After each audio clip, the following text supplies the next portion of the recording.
annoncer la dernière présentation. On termine déjà cette belle soirée avec une présentation.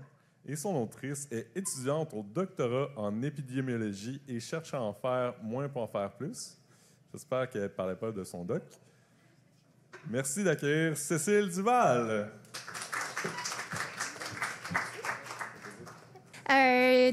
Comme Alexis l'a dit, je suis Cécile, je suis étudiante au doctorat en épidémiologie. Puis, je tiens à vous préciser, avant d'être au doctorat en épidémiologie, j'étais pharmacienne, donc ça se peut que mes exemples soient un petit peu orientés pharmacie, mais globalement, ce que je vais dire va s'appliquer aux soins d'une manière générale, donc pas juste les médicaments, même si je risque de parler beaucoup de médicaments. Donc, on va commencer par se mettre d'accord sur le fait que en faire plus, c'est pas toujours mieux. Là, on le voit bien avec la laveuse, puis vous allez me dire, OK, pour les laveuses, mais pour la santé, est-ce que c'est vraiment la même chose? Ben, c'est ce qu'on va voir. Parmi vous, petite question à m'enlever ce soir, est-ce qu'il y en a qui sont sur une liste d'attente pour une chirurgie, pour voir un spécialiste ou passer un examen? Soyez pas timide, hein, vous êtes probablement pas seul. Deuxième question, est-ce que vous pensez avoir déjà reçu un traitement ou un examen médical qui n'était pas nécessaire? Soyez pas timide non plus, vous êtes probablement pas seul, puisqu'on considère que c'est jusqu'à 30% des soins qui sont considérés comme étant de faible valeur. Faible valeur, ça veut pas dire que c'est des soins qui coûtent pas cher.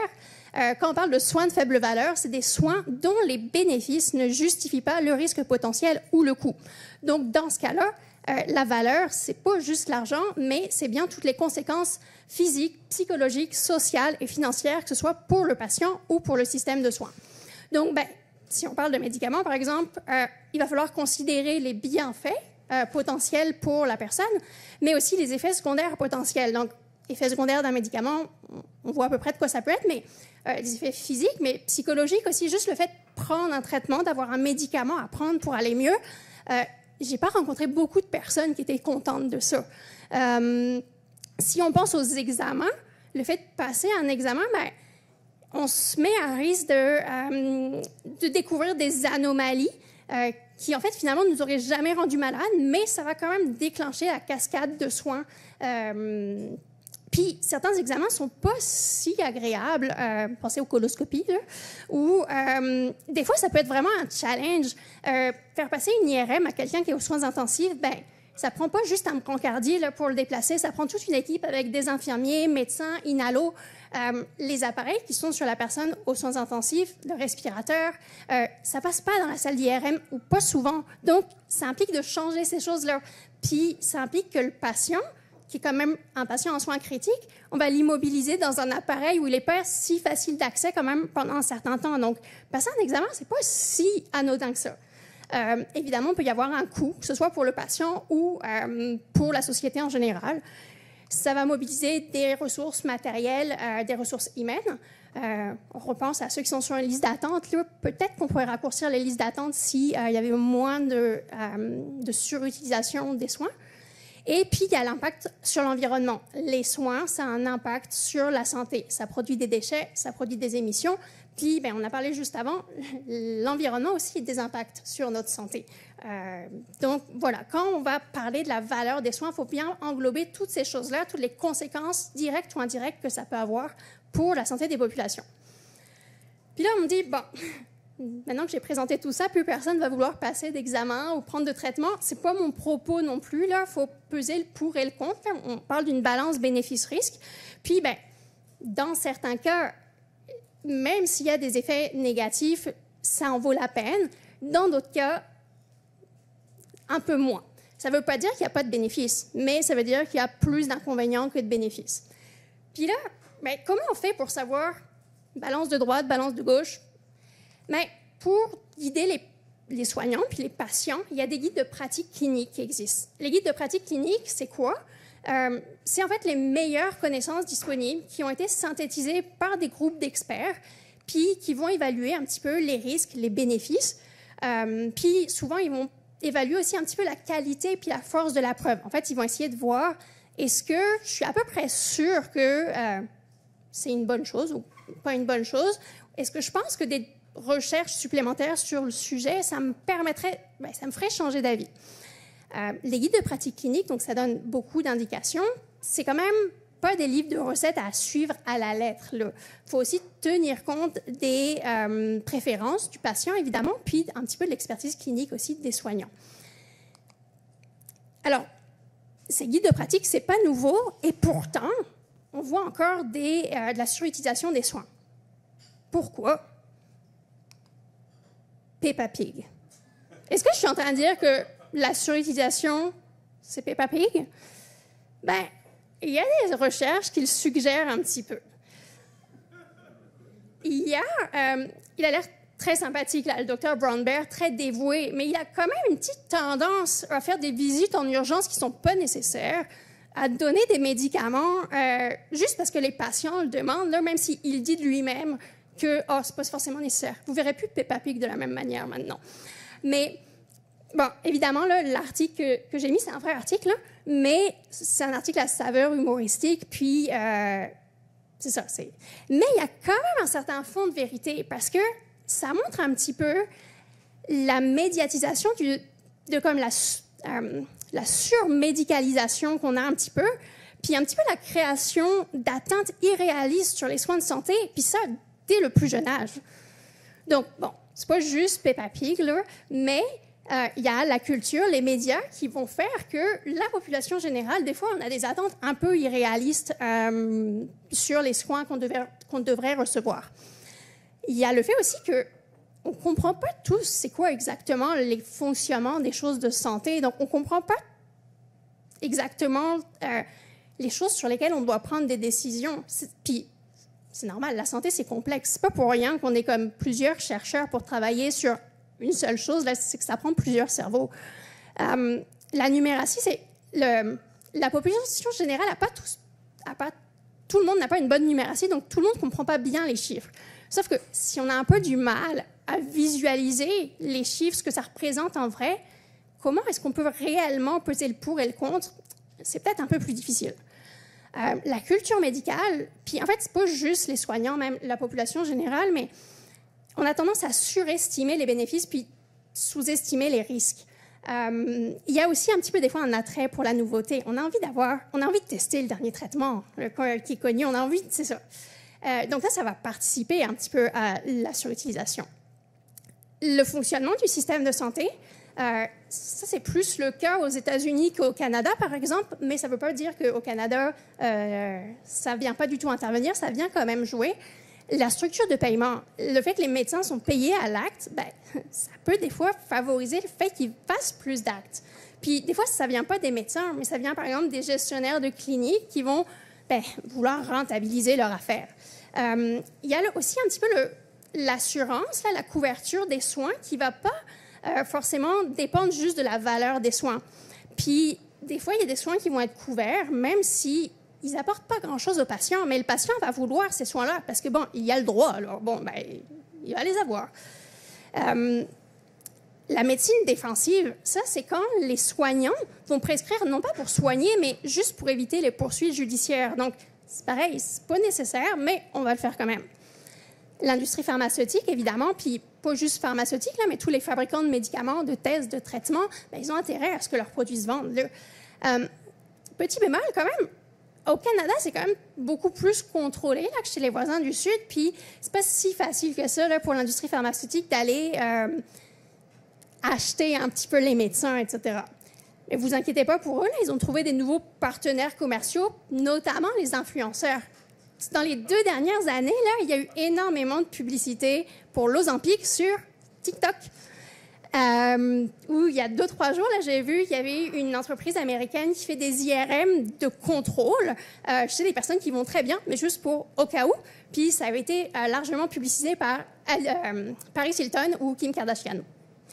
Donc, c'est ça. Les personnes vont quand même, des fois, ça rejoint un petit peu la culture, les médias. On va plus se fier à ces sources-là qu'à des scientifiques. Puis, d'un autre côté, je les comprends. C'est plus facile à comprendre ce que vont nous dire ces petites choses de 30 secondes sur les réseaux sociaux plutôt que des articles scientifiques. C'est pour ça que vous pouvez venir aussi à Bistro Brain. manque de données probantes. Je vous ai tout à l'heure, les guides de pratique, ils se basent sur les connaissances, mais on ne connaît pas tout. Donc, il y a comme des fois des zones d'ombre, puis des choses où on ne sait pas si ça sert à quelque chose ou pas. Des fois, il y a des connaissances qui ont été faites il y a comme 20 ans, puis qui ne s'appliquent plus aussi bien maintenant, parce que les populations ont changé, les technologies, tout a changé autour, puis des fois, on n'évalue plus tout à fait l'efficacité des traitements de la même manière.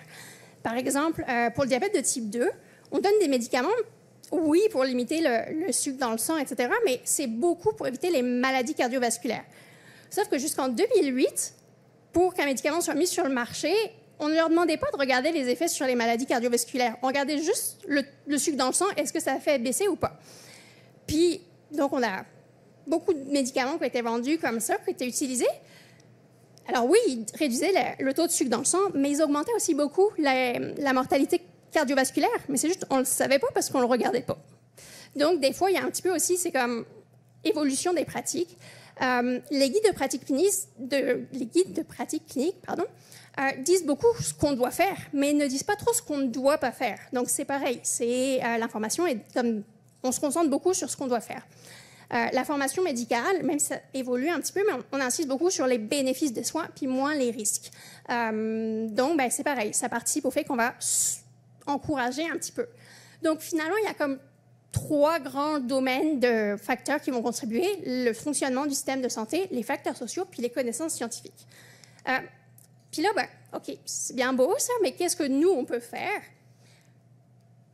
Première chose, si vous avez des enfants dans votre entourage qui regardent Peppa Pig, là, parlez-en un petit peu avec eux.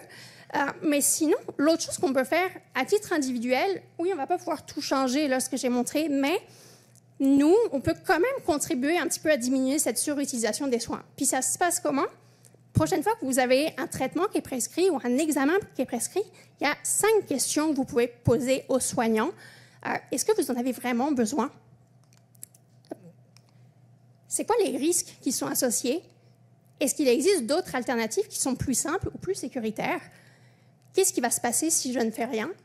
Et combien est-ce que ça coûte? Donc ça, c'est des questions qui sont suggérées par Choosing Wisely. Puis d'ailleurs, je ne suis pas payée par eux, là, mais Choisir avec Soin Canada, c'est un organisme qui fait partie d'une initiative internationale Choosing Wisely. C'est eux qui ont fait cette affiche qui est très parlante, puis la vidéo aussi du début. C'est très riche en informations si vous êtes un petit peu curieux, puis sinon, venez me jaser dans les prochaines minutes. Merci pour votre attention, puis je remercie aussi ceux qui me soutiennent à faire de la recherche là-dessus.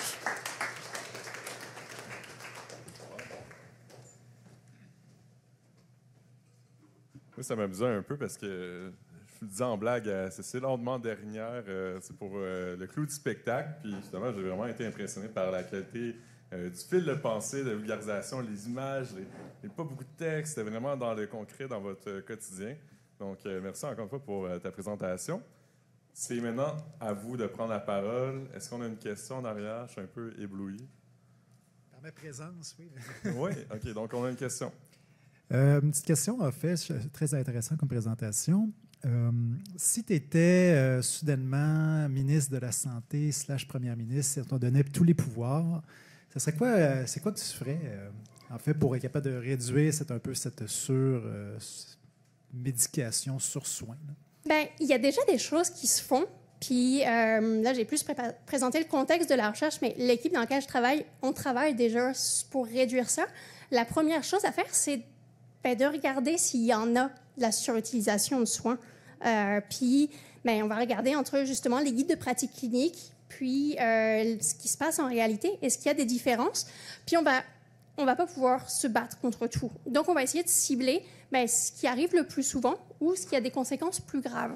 Si finalement, OK, c'est pas idéal, mais il n'y a pas trop d'impact, peut-être qu'on va le laisser un peu plus de côté puis qu'on va se concentrer sur ce qui a justement le plus grand potentiel de gain. Donc, première chose à faire, c'est de faire un bilan de c'est quoi actuellement l'état des lieux de est-ce qu'il y en a beaucoup, puis c'est quoi les conséquences de ce qu'il y a. Puis, donc, c'est déjà ce qu'on fait dans mon équipe de recherche, là. Puis, en fait, après, ce qui se passe, souvent, c'est qu'il y a des variations de pratiques. Il y a des endroits où on va voir beaucoup certaines pratiques qui sont utilisées, puis d'autres endroits beaucoup moins. Il suffit de voir là où ils n'en ont pas de surutilisation, ce qu'ils font, puis qui donne des conseils à ceux où il y a beaucoup de surutilisation des soins, par exemple. Ça va être plus au niveau professionnel. Je pense qu'il y a aussi beaucoup de choses à faire au niveau du public, justement, de comprendre qu'on accepte de ne pas avoir de soins, puis de comprendre que c'est pour notre bien, finalement. Je ne sais pas si ça répond à la question, mais...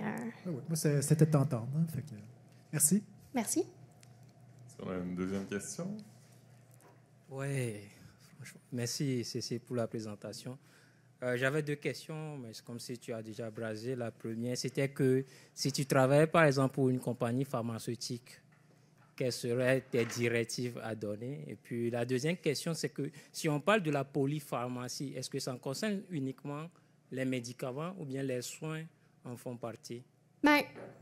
Polypharmacie, ça va être sur le médicament quand même généralement, mais c'est 2 choses différentes, la surutilisation puis la polypharmacie. Parce que surutilisation, on peut être en surutilisation même si on en prend juste un médicament, alors que la polypharmacie, c'est l'utilisation de plusieurs médicaments, mais des fois, il y a des contextes cliniques qui font qu'on a besoin de plusieurs médicaments parce qu'on a comme plusieurs problèmes de santé, etc.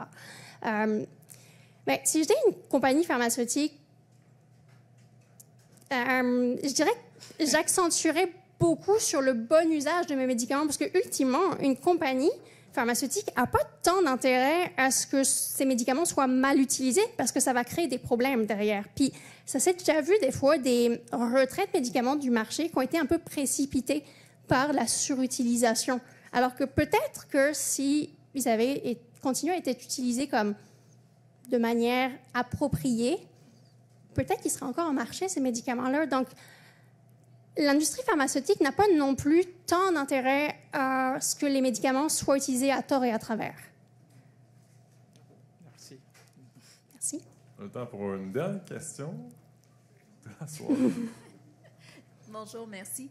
J'ai beaucoup aimé l'exemple avec Pegapig, puis j'ai trouvé que vous terminiez avec les recommandations Bexwin. Alors, je ne sais pas s'il y a de la concordance, mais Bexwin nous dit tout le temps « prends-le si tu en as besoin ».